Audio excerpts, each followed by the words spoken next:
ఇది కలికాలం వస్తుంది త్వరలో, ఇక యుగాంతం అయిపోతుంది. అఘోరి అనే ముసుగులో వీడు చేసే శ్రీనివాస్ అనేవాడు చేసే దారుణాలు ఏవైతే ఉన్నాయో నిజంగా హిందూ ధర్మాన్ని కించపరచడానికే ఇలాంటి చీడ పురుగు ఒకడు సమాజంలోకి వచ్చి మొత్తం బష్టపెట్టిందనమాట. కుక్కను కొట్టినట్టు కొట్టండి. ఎంత కంటతడి పెట్టుకున్నారంటే నిజంగా వాళ్ళని చూస్తుంటే మనసు కరిగింది నాకు. అవివేకం అంటే ఇది చదువుకున్న మూర్ఖురాలని చెప్పాలి. అఘోరి గురించి మీ అభిప్రాయం? అఘోరి ముళ్ళు లేని అఘోరి ఆడు. ఆడు ముళ్ళు లేని అఘోరికి ఇద్దరు పిల్లలు. ఇది ఎంత యాదృచ్ఛికం అంటే నిజంగా ఇలాంటి సంఘటనలు మనం ఈ మధ్య కాలంలోనే చూస్తున్నాం. ఇది కలికాలం వస్తుంది త్వరలో, ఇక యుగాంతం అయిపోతుంది. ఈ దేశం మొత్తం కూడా సర్వనాశనం అయిపోతుంది. ఇదే సూచనలు, ఇలాంటి వాళ్ళే సూచనలు. అఘోరి అనే ముసుగులో వీడు చేసే శ్రీనివాస్ అనేవాడు చేసే దారుణాలు ఏవైతే ఉన్నాయో నిజంగా అది వర్ణనాతీతం. హిందూ ధర్మాన్ని కించపరచడానికే ఇలాంటి చీడ పురుగు ఒకడు సమాజంలోకి వచ్చి మొత్తం బష్టపెట్టిందనమాట. ఇలాంటి వాడిని ఎక్కడ కనబడితే అక్కడ కుక్కను కొట్టినట్టు కొట్టండి.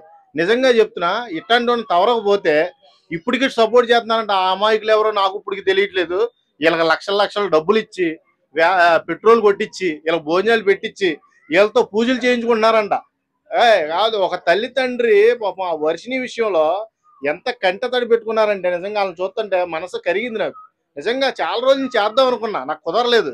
ఈ అఘోరిని ఎందుకులే ఇన్ని ముళ్ళు లేనోడిని హైలైట్ చేయడం అని సైలెంట్ గా ఉన్నా. ఈ ముళ్ళు లేనోడు మొత్తం ప్రపంచాన్ని ఊపేస్తున్నాడు ఇప్పుడు.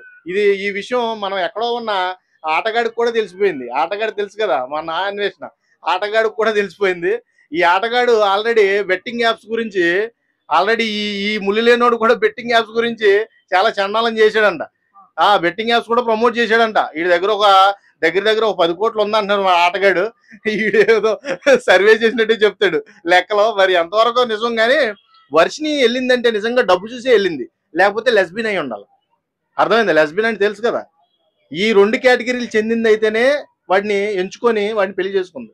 అంటే విలాసవంతమైన జీవితాన్ని మనం గడపొచ్చు, మనకు నచ్చినట్టు బతకొచ్చు. ఆడు దాంట్లో సిగరెట్ పెట్లు ఉన్నాయి, బీర్ సీసాలు ఉన్నాయి, కావాల్సినప్పుడు బీర్ తాగొచ్చు, ఇంకేదైనా చేసుకోవచ్చు. కాకపోతే ఈ ముళ్ళు లేదన్న సంగతే మర్చిపోయింది. ముళ్ళు లేనోడితో నువ్వేం సుఖపడతావు అని అడిగాడు మీడియా మిత్రుడు. అడిగితే వాడు అంటదే, నాకు ఆధ్యాత్మికంగా నాకు ముళ్ళుతో పని లేదు, నాకు ఆధ్యాత్మికంగా ఆయనతో ఉండాలని ఉందంట. ఏం చేసుకుంటావు నువ్వు ఆధ్యాత్మికతగా? ఆయనతో ఏం చేసుకుంటావు నువ్వు? ఇప్పుడు స్టూడియో నుంచి బయటికి వెళ్తే నీ కోసం ఒక 100 మంది క్యూ కడతారో, అంత అందంగా ఉన్నావు, నీకేం పోయే కాలం అని అడిగాడు ఒక మీడియా మిత్రుడు. అడిగితే ఆవిడ చెప్పే సమాధానకే నాకు ఒకటే అనిపించింది, ఈ ఖచ్చితంగా బుర్ర పాడైపోయింది ఈ అమ్మాయికి. బుర్ర పోతేనే ఇలాంటి డెసిషన్లు తీసుకుంటారు. అవునా? బుర్రపాటు డెసిషన్స్ మాట ఇవన్నీ కూడా చూస్తుంటే ఈ అఘోరా అనేవాడు అమ్మాయిల్ని వశపరుచుకుంటున్నాడో, మాయ మాటలు చెప్తున్నాడు, డబ్బు రుచి చూపిస్తున్నాడో, బీరి సీసాలు ఆశ చూపిస్తున్నాడో, అప్పుడు దాకా ఎంజాయ్మెంట్ అంటే ఏంటో తెలియని ఈ బీటెక్ పాప వర్షిని ఒక్కసారిగా విలాసవంతమైన బతుకుని చూపించేసరికి ఇక ఎక్కడ లేని సంతోషం వచ్చేసి ఈడు డబ్బు అయిపోయేదాకా ఈయన వాడేయాలని ఫిక్స్ అయిపోయి వెళ్ళిపోయింది. పెళ్లి చేసుకుంది. ముళ్ళు లేని పెళ్లి చేసుకుంటే ఏంటి, పెళ్లి చేసుకోకపోతే ఏంటి, ఎలా అయినా బతుకుద్ది. కానీ ఎంత అవివేకం అంటే ఇది చదువుకున్న మూర్ఖురాలని చెప్పాలి. నిజంగా ఈ ముళ్ళు లేనోడు అదే ఈ ముళ్ళు లేనోడికి మళ్ళీ ఇంకో పెళ్లి. ఈడు జనవరి 1 ఆవిడ చేసుకుంటే జనవరి లాస్ట్ ఈవిడ చేసుకున్నాడు. ఈ అమ్మ చూడు ఎంత యాదృచ్ఛికం. ఇలాంటివన్నీ చూసినప్పుడు చచ్చిపోవాలనిపిస్తుంది భయ్య. అసలు పిల్ల లేకుండా వచ్చిన మంది మీలోనే చాలా మంది ఉండుంటారు. పిల్ల లేక మిటమిటలాడతా కొట్టకొట్టలాడతా కరువులో. ఆడికి 2 పిల్లలు. నీకు లేదా? చూసా కుర్రోడు ఎంత కరువు మీద ఉన్నాడు.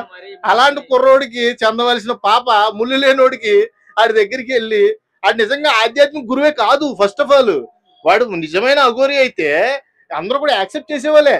ఒక అఘోరి దగ్గరికి వెళ్ళి సన్యాసం తీసుకొని ఒక పిల్ల దీక్షతో కూర్చుందని అందరూ కూడా చాలా అప్రిషియేట్ చేసేవాళ్ళు.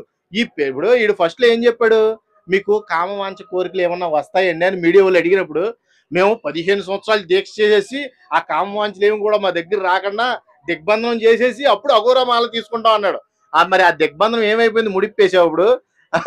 నాకు అర్థం కావట్లేదు ఆ దిగ్బంధనం ఏమైంది. ఇప్పుడు కామం ఎందుకు వచ్చేస్తుంది? వాళ్ళ అన్ననేమో తెచ్చుకోమంటున్నాం, వాళ్ళ నాన్నేమో మీద చేయలేసి సరసాలు ఆడుతున్నామంట, వాళ్ళ అమ్మేమో చూసిందంటే బీర్ బాటిల్ తాగుతున్నామంట, ఆ వర్షినికి ఏమో ఏవో మాయ మాటలు చెప్పి ఇంట్లో నుంచి తీసుకుపోయామంట. ఇవన్నీ కూడా మీడియా మిత్రులు అందరూ కూడా బయట పెట్టారు కదా. ఇంకా అజ్ఞానంలో బతికే వ్యక్తి ఎవరైనా ఉండి ఏకైక వర్షినియే. అర్థమైందా? ఏం చూసిందో కానీ ఆడి దగ్గర ఆడి పెళ్లి కూడా చేసుకుంది. ఆ పెళ్లి చేసినోడు ఇంకా గొప్పోడు. నిజంగా ఆడికి దండం పెట్టాలి ఆ పెళ్లి చేసినోడు. స్పందించకపోవడానికి కారణం ఏంటి? అంటే హిందూ వ్యవస్థలు గాని ఒకటే చెప్తున్నాను బ్రో, ఆటగాడు కూడా నిన్నే స్పందించాడు. ఎందుకు ఆడు ఎప్పటి నుంచో చూస్తున్నాడు ఆటగాడు. ఆ విదేశాల్లో ఉండి అందరిని చూస్తున్నాడు, అందరూ బెట్టింగ్ భోగాతాలు బయటేడుతున్నారు కదా. ఇది ఎందుకు పట్టించుకోలేదంటే ఈ ముల్లి లేనోడిని కూడా మనం హైలైట్ చేయాలా అని ఇప్పుడు దాకా ఆగాడు. ఎవడైనా అంతే. అసలు వీడు దొంగ బాబా అని క్లియర్ గా తెలుస్తుంది కదా, ఇంకెందుకు వీడి గురించి మాట్లాడడం అన్నట్టుగా ఎవడో రావట్లేదు. కానీ ఒకటే నేను చెప్పేది ఏంటంటే, ఈయన్ని లైట్ తీసుకుంటే మొత్తం హిందూ ధర్మాన్ని సర్వనాశనం చేసి వెళ్ళిపోతాడు. అంటే నిజంగా చెప్తున్నా. నాన్ వెజ్ చెప్పినట్టు కరెక్ట్ అంటావా? ఏంటిది ముళ్ళు లేదంటారా? ముళ్ళు లేదు మరి అడిగి, ముళ్ళు లేదు బ్రో, మళ్ళీ లేదంటావా అని అడుగుతాడు బ్రో.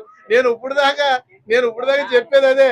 ఆడికి 2024లో చిన్న ముళ్ళు ఉండేదంట. 2024లో దాన్ని తీయించేసుకున్నాడు. కానీ 14 సంవత్సరాల నుంచి ముళ్ళు లేకుండా ఆడున్నానని అబద్ధం చెప్పాడు మీడియాకి. నేను అఘోరానే, నేను ఆ బూడిద పాముకుంటాను, భస్మాన్ని, చితి భస్మాన్నే పాముకుంటాను, పాన్స్ పౌడర్ అని మొన్నే రుజువైంది. ఒక ఇంటర్వ్యూ వెళ్ళినప్పుడు పాపం ఆయనకు పాన్స్ పౌడర్ వాసన వచ్చేందండి. సార్ ఏంటి సార్ మీ భస్మం ఏంటి, పాన్స్ పౌడర్ వాసన వచ్చే శవాల వాసన రావాలి కదా అని అడిగినప్పుడు, నీకు అది భస్మమే, నేను అలాగే శక్తితో మార్చేసిందని అంటాడంట. ఓరు నాయన, వీడికి ఎన్ని శక్తులు ఉన్నాయేమో కానీ ఒకటి మట్టికి నమ్మొచ్చు. అయినా వీడు వర్షనీలు లేకపోయాడు చూడు, ఆ శక్తిని మట్టికి నమ్మొచ్చు. మరి అక్కడ ఏం చేశాడో కానీ అది మీ ఊహకే వదిలేస్తున్నాను. ఇది మట్టికి ఖచ్చితంగా ఒక కేటగిరీ వర్షిణిని ఆయనని విడగొడితే వాళ్ళిద్దరు చనిపోతామని చెప్పి చిన్న స్టేట్మెంట్ ఇచ్చారు. దాని మీద అదే విడిపోతాం కాదు అసలు మ్యాజిక్ చనిపోతామని చనిపోతాం. అదే పాటలతో పెట్రోల్ క్యాన్ తీసేస్తున్నాడు కారులోంచి, వీడు సావడం అందరం చంపేస్తాడు. కానీ నేను చెప్పేది ఏంటంటే, శ్రీనివాస్ అనేవాడు ఇప్పుడు వర్షిణి అనేవాళ్ళు ఇప్పుడు లోక సంరక్షణకు ఒక కొడుకుని కూడా కంటారు. ఎలా హౌ నేను అడుగుతున్నాను, హౌ ఎలా ముళ్ళు లేకుండా హౌ? ఈడు అసలు దొంగ బాబా. వీడికి మళ్ళీ ఇంకొక లోకాన్ని కాపాడే ఒక ఏదో సంథింగ్ అన్నాడు. కానీ నేను అది ఏంటంటే అర్థవంతం లేకుండా మాట్లాడకూడదు ఆ విషయాలు. ఈ లోక రక్షకుడిని ఒకనే కంటాడంట. ఎలా? అది నా క్వశ్చన్ మార్క్ ఇది. ఈ అమ్మ వీడి కోసం మళ్ళీ ఇంకో ఫస్ట్ పిల్లం కూడా కేసేసింది. ఎలా ఈ ములి లేనోడి కోసం ఇందుకు ఎగబడుతున్నారు? డబ్బు చూసా, లేకపోతే వాడేమన్నా మంత్రగాడా, ఇంకేమన్నా మీరేమన్నా లెస్బిన్సా? నాకు అర్థం కావట్లా. ఇదంతా కూడా బట్టబయలు చేయాలి. యగోరి అనే ముసుగులో మొత్తం భారతదేశంలో ఉన్న హిందువులందరినీ కూడా భ్రష్టు పట్టిస్తున్నాడు వీడు, పనికిమాలినోడు. వీడు ఎక్కడ కనబడినా ఇంకా వీడు మాయలో పడి చాలా మంది తిరుగుతున్నారంట. వీడు ఎక్కడ కనబడినా బాయ్కట్ చేయండి, వీడిని బట్టి కొట్టండి, చేతిలో ఏది ఉంటే అది ఇచ్చుకోండి. నేను చెప్తున్నాను కదా, ఇలాంటి వాడు ఉండడం వల్ల నిజంగా సర్వనాశనం అయిపోద్ది దేశం. ఆల్రెడీ నిత్యానందం చూసేసాం, డేరా బాబాని చూసేసాం. ఆ డేరా బాబా నిత్యానంద వీడి మీద బెటరే. ఎందుకంటే అలా ఆధ్యాత్మికంగా కొన్ని నేర్చుకున్నారు, అర్థమైందా? విద్యలు నేర్చుకున్నాడు. వీడికి ఏం తెలియదు, వీడికి మంత్రాలు కూడా రావు.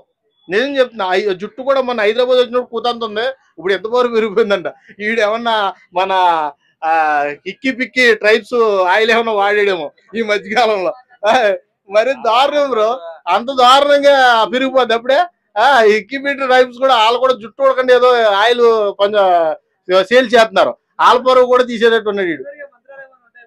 ఏమోలే, ఆ మంత్రాలు వేసి ఇద్దరు పిల్లలు చేసుకున్నాడు. నిజంగా గ్రేట్ బ్రో ఈ విషయంలో. మటుకి ఏం చూసి వెళ్ళారో కానీ మహాతల్లారా, నేను ఒకటే చెప్తున్నా, ఆ ముందు దాని గురించి నాకు అనవసరం. కానీ వెనకాల వెళ్ళిన ఈ రెండో పిల్లం గురించి ఒకటే చెప్తున్నా, మీ తల్లిదండ్రులు ఏడుపు చూస్తే నిజంగా నా మనసు కరిగింది. వాళ్ళు బాధపడుతున్నారు నిజంగా నీ గురించి. నువ్వు బీటెక్ చదువుకున్న అజ్ఞానివి నువ్వు.